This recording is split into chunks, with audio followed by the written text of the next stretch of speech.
የህወሓቱ ቁንጮ ሰው የቀድሞው የኢፌዴሪ ጠቅላይ ሚኒስትር መለስ ዜናዊ የበኩር ልጅ ሰማል መለስ አነጋጋሪ ሀገራዊና ኢኮኖሚያዊ ጉዳዮችን ማጋለጧን ቀጥላለች።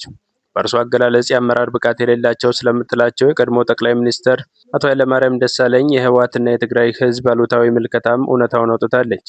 ከቅርብ ዓመታት ወዲህ የመጣውን የፌዴራል መንግስት የስርዓት ለውጥ አስመልክታ ስለ ጠቅላዩ ያነሳቸው ጉዳይም አዲስ ክስተት ሆኗል። በህይወት ዘመኑ አባት የሰራው ትልቅ ስህተት ያለችውን ጉዳይ ይፋ አድርጋለች። ኢትዮጵያ በአባቷ መለስ ዜናዊና በዶክተር አብይ የመሪነት ዘመን ምን እንደምትመስል በንጽጽር የገለጸችው ሰማል መለስ ኢትዮጵያን ለ6 ተከታታይ ዓመታት በጠቅላይ ሚኒስትርነት የመሩት አቶ ኃይለማርያም ደሳለኝ ስለ ትግራይ ህዝብና ህወሓት የነበራቸውን ጥላቻ ስትገልጽ ኃይለማርያም ደሳለኝ በህወሓትና ትግራይ ህዝብ ላይ ቁማር ከተጫወቱ ሰዎች በዋነኛነት ተጠቃሽ ናቸው ስትል ተደምጣለች። አሁናዊውን የኢትዮጵያና ህወሓት ግንኙነት እንዲሁም የኢትዮጵያን ኢኮኖሚያና ዓለም አቀፋዊ የፖለቲካ ርዕዮት አሳይበታል ያለችውን ቁልፍ ምስጢራዊ መጽሐፏን በእንግሊዝኛ ቋንቋ ጽፋ መጨረሷንም በይፋ አሳውቃለች።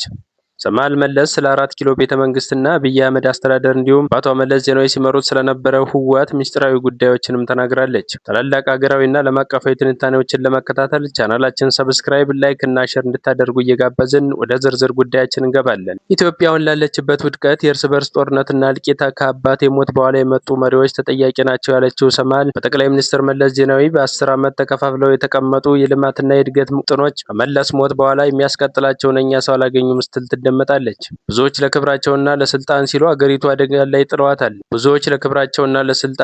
ሀገሪቱን አደጋ ላይ ጥለዋታል። ስራ አጥነት ተንሰራፋ፣ ልማት ተዘነጋ፣ ወጣቱ ተሰደደ፣ ሌላኛው ትጥቁን እያነገበ ወደ ጫካ ገባ። በዚህ መሃል ሀገር አለቀሰች ትላለች ሰማል መለስ። የሀገሪቱ የአገዛዝ ስርዓት ያልተዋጠላቸው የኦሮሚያና የአማራ ብሔር ተወላጆች አንዳንዴ በጥምረት ሌላ ጊዜ ደግሞ በተናጠል ትግላቸውን አጧጧፉት። በኢህአዴግ ዘመን የታቀዱ ሀገራዊ የፌዴራል መንግስት የልማት ፕሮጀክቶች ከልማት ጠቀሜታቸው ይልቅ ዓላማቸው ለሀገረ መንግስት ገጽታ ግንባታ ቅድሚያ እየተሰጣቸው መጣ። እነዚህ መካከልም ታላቁ የህዳሴ ግድብና በሀገሪቱ የተለያዩ ክፍሎች ሊዘረጋ የታቀደው የባቡር መስመር ለአብነት የሚጠቀሱ ሀገራዊ ሚናቸው የጎላ ፕሮጀክቶች ናቸው ትላለች። ይሁን እንጂ ትግራይ ተጸንሶ ከህወሓት ተፈልፍሎ የተወለደው ኢህአዴግ ባስቀመጣቸው የፌዴራል ፕሮጀክቶች የትግራይን ህዝብ ተጠቃሚነት ግንዛቤ ውስጥ ያላስገባ መሆኑን በመጥቀስ የወቅቱ ጠቅላይ ሚኒስትር አቶ ኃይለማርያም ደሳለኝ አድዋ ተገኝተው ያደረጉት ንግግርን ታስታውሳለች። ጠቅላይ ሚኒስትሩ በዚህ ንግግራቸው በመለስ ዜናዊ የታቀደው የትግራይ ጅቡቲ ወደብ ባቡር መስመር ዝርጋታ ኢኮኖሚያዊ አዋጭነቱ ጥናቱ የተሳሳተ ነው ማለታቸውን በማንሳት የኃይለማርያም ደሳለኝን የትግራይ ህዝብ ታሪካዊ ጠላትነት ትናገራለች። ትግራይ ክልል ተወላጆች የሀብት ምንጭ እንዲጣራና እንዲመዘበሩ ትዕዛዝ በመስጠት በስተመጨረሻም የትግራዩ ጦርነት እንዲጀመር የመሰረት ድንጋይ ያስቀመጡ መሪ ስትል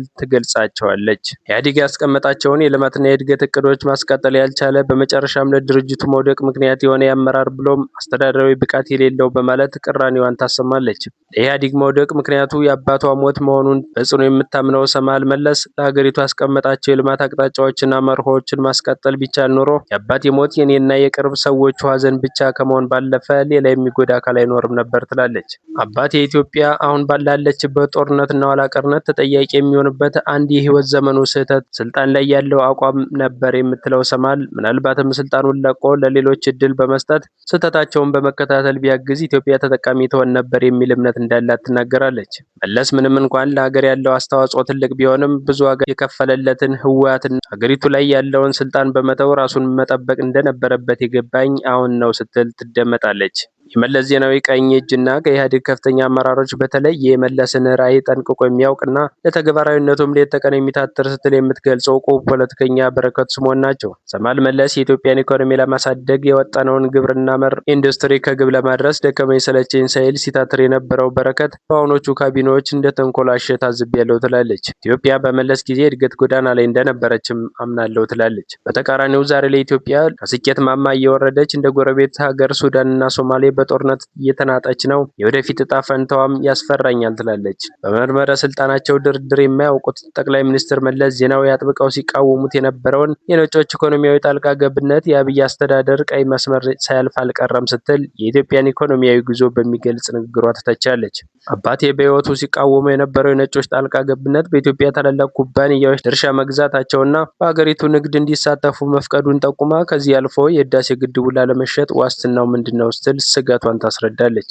ወደ እንጦሮጦስ እስር ቤት ወርደው የነበሩት የቀድሞ የሜቴክ ዋና ዳይሬክተር ሜጀር ጀነራል ክንፈ ዳኘው ለእስር የተዳረጉበት ምክንያት በመረጃዋ አጋርታለች። ጠቅላይ ሚኒስትር ዶክተር አብይ አህመድ ወደ ስልጣን ከመምጣታቸው ቀደም ብለው ወደ ኢትዮጵያ የመጡት 44ኛው የአሜሪካ ፕሬዝዳንት ባራክ ኦባማ ከካቢኔው የኢትዮጵያ ጠቅላይ ሚኒስትር ኃይለማርያም ደሳለኝ ጋር በነበራቸው ቆይታ የሀገሪቱ ኢኮኖሚ ጉዳይ ዋነኛ ምክንያታቸው ነበር። ፕሬዝዳንቱ ኢትዮጵያ ታላላቅ ድርጅቶችን በመንግስት ቁጥጥር ስር ማድረጓ ትክክል አይደለም፣ እንደነ ቴሌና አየር መንገድ ግዙፍ የኢኮኖሚ ተቋማት ወደ ግሉ ዘርፍ መተላለፍ መቻል አለባቸው ሲሉ ጠንከር ያለ መልእክታቸውን አስተላልፈው ሄዱ። የወቅቱ ጠቅላይ ሚኒስትር አቶ ኃይለማርያም ደሳለኝ የፕሬዝዳንት ባራክ ኦባማን ጠንከር ያለ ትዕዛዝ መሰል ሀሳብ ለማስፈጸም በሚመስል መልኩ የህዳሴ ግድቡ ተሰርቶ ሲጠናቀቅ እንዴት ከመንግስት እጅ ወጥቶ ወደ ግል ባለሀብቶች መዛወር እንዳለበት ጥናት ይደረግ ሲሉ ሀሳባቸውን አቀረቡ። ሜቴክ ዋና ዳይሬክተር ሜጀር ጀነራል ክንፈ ዳኘው የጠቅላይ ሚኒስትሩ ሀሳብ ዋነኛ ተቃዋሚ ነበሩ። በዚህ ምክንያትም ከባድ የሀሳብ ግጭት ውስጥ እንደገቡ ይታወሳል። ጠቅላይ ሚኒስትሩ የሜቴክ ኦዲት እንዲደረግ ትዕዛዝ አስተላለፉ። የግድቡን ኮንትራት የያዘው ሜቴክ ኦዲት እየተደረገ ባለበት ወቅት ዶክተር አብይ አህመድ ወደ ስልጣን ሲመጡ ክፍተቱን ተጠቅመው ክንፈ ዳኘውን ወደ እስር ቤት አስገቧቸው በማለት ሰማል የወቅቱ የኢትዮጵያ ጉዳይ ትገልጻለች። ሰማል መለስ ዜናዊ በወርሃዊ መጋቢት 2010 ዓ.ም ስለነበረው መዋቅራዊና አስተዳደራዊ ለውጥ የምታነሳቸው ሀሳቦች ያልተሰሙና ምስጢራዊ ነበሩ። ዶክተር አብይ ወደ ስልጣን የመጡበት በምዕራባውያን ነው ስትል በማስረጃ አስቀምጣለች። ይህን ማስረጃ ስታቀርብ ቮልቮቨን በሚባል ነጭና ወልደ ማርያም በሚባሉ ሀበሻ የተጻፈውን መጽሐፍ በመጥቀስ ነው። ምዕራባውያን የኢትዮጵያን የፖለቲካ ኢኮኖሚ ለማግኘት የሰሜኑን ጦርነት በሚገባ ተጠቅመውበታል ስትል ዶክተር አብይን እንዴት ወደ ስልጣን እንዳመጡት ከመናገር ግን ተቆጥባለች። በጦርነቱ ወቅት ምንም ከትግራይ ህዝብ ጎን የቆመ ወገን የለም ስትል ሰማል ትወቅሳለች። በትግራይ ላይም የተፈጸመው የዘር ማጥፋት ወንጀል ህዝብን እንጂ የህወሓት መሪዎችን ምንም አይነት ጉዳት አላገኛቸውም ትላለች። በጦርነቱ ከሁለቱም በኩል የአካል ጉዳት፣ ሞትና መፈናቀል መኖሩን የገለጸችው ሰማል ህወሓትና ብልጽግና የጋራ ጥቅማቸው እስካልተነካ ድረስ ጉዟቸው ይቀጥላል ትላለች። የትግራይ ጦርነት የተጀመረው በ4 ኪሎ ቤተ መንግስት ባለስልጣናትና በመቀሌ ካቢኔዎች መካከል በተፈጠረ አለመግባባት ሲሆን ጦርነቱ በፕሪቶሪያው ስምምነት አማካኝነት የቆመበት ቅጽበትም ምስጢራዊ ነው ስትል ትደመጣለች። የፕሪቶሪያው የሰላም ስምምነት በወቅቱ የነበረውን የትግራይ ክልል ማህበራዊ፣ ወታደራዊ፣ ኢኮኖሚያዊና ፖለቲካዊ ውድቀት የሚያሳይ ነው። ከስምምነቱ በፊት መከላከያ ሰራዊቱ ህወሓት የሚመካበትን ሽሬ ግንባር በመጣስ ወደ መቀሌ እየገሰገሰ ነበር። ይህ ወደ መቀሌ የሚደረግ ሩጫ ያልጣማቸው የቲዲኤፍ ቁልፍ ሰው ጀነራል ጻድቃን ገብረትንሳኤ ለትግል ጓዶቻቸው በወታደራዊ መነጋገሪያ ሬዲዮናቸው የጅምላ መልእክት ላኩ። ይህ የጅምላ መልእክት ወታደራዊ አመራሮች ሀሳባቸውን እንዲቀይሩና ወደ ድርድር እንዲገቡ ልብን የሚያሸፍት ተንኳሽ ምክንያት ነው ትላለች ሰማል። ጀነራል ጻድቃን ኢህአዴግ 4 ኪሎ ሲገባ በኢትዮ ኤርትራ እንዲሁም በትግራይ ጦርነት ላይ ታላቅ እውቅናን ያተረፈ በመሆኑ በህወሓት ሰራዊት ዘንድ ተቀባይነት አለው። በሰሜኑ ጦርነት ማገባደጃ ላይ ጥቅምት 6 ቀን 2014 ዓ.ም ጀነራሉ ለወታደራዊ አዛዦች መልእክት ላኩ። ሰማል የጀነራሉን መልእክት ስትገልጽ መከላከያ ሰራዊቱ መቀሌ ከገባ የህወሓት መሪዎች ለሁለተኛ ጊዜ ወደ ቆላ ተንቤን በረሃ መውረዳቸው አይቀሬ ነው። ስለዚህ አስቀድሞ የድርድር ሀሳብ የፌዴራል መንግስት ማቅረቡ እንደ ማምለጫ ዘዴ ተጠቀሙበት ትላለች። የፕሪቶሪያው ስምምነት እኔም ሆነ የትግራይ ህዝብ በግልጽ አናውቀውም የምትለው ሰማል በፈረሙት ሰዎች ራሳቸው ተቃዋሚ መሆናቸው የአገሪቱን የፖለቲካ ኋላ ቀርነት በግልጽ የሚያሳይ ነው ስትል ትደመጣለች።